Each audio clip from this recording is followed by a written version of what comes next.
নমস্কার, উমানন্দ শাস্ত্রী। আর বলবো না যে আপনারা ভালো আছেন, ভালো থাকবেনই, ভালো থাকতেই হবে।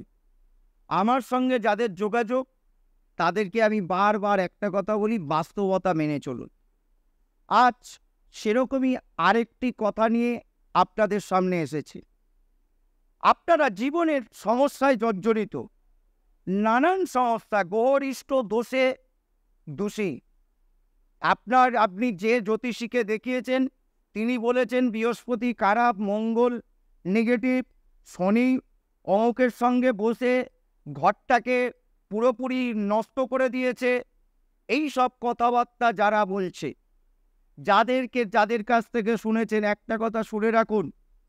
আপনার বাড়ির পাশে যে মন্দির আছে, যে মন্দির থাকুক, শীতলা হতে পারে, কালী হতে পারে, তারা হতে পারে, মা বগলা হতে পারে, আদার্স বাইস নারায়ণ হতে পারে, শিব হতে পারে, যে মন্দিরই থাকুক না কেন, সেই মন্দিরে নারায়ণ শিলা থাকবেই থাকবে, নারায়ণ শিলা থাকতেই হবে, বা বানেশ্বর শিবলিঙ্গ থাকতেই হবে।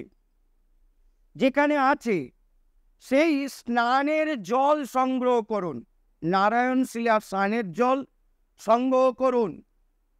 সেই স্নানের জল আপনার সংগ্রহ করে এনে আপনার বাড়ির বাচ্চাদের কোনো জলের মধ্যে দাঁড় করিয়ে বাচ্চাদেরকে স্নান করান।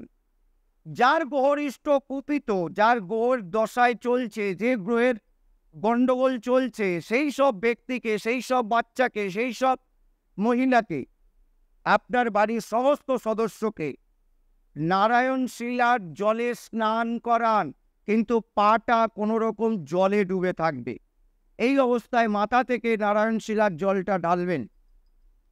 এইভাবে স্নান করানোর পরে ওই জলটা আবার কোনো জলাশয়ের মধ্যে, বৃহৎ কোনো জলাশয়ের মধ্যে ফেলে দিন। প্রতি মাসে একবার করে করুন, প্রতি মাসে একবার করে করুন। সুফল প্রাপ্তি হবেই হবে। কোনো রকম ভাওতাবাজি কথাবার্তা নয়, এটা কোনো টোটকা নয়, শাস্ত্র লিখিত বক্তব্য। ভালো থাকুন।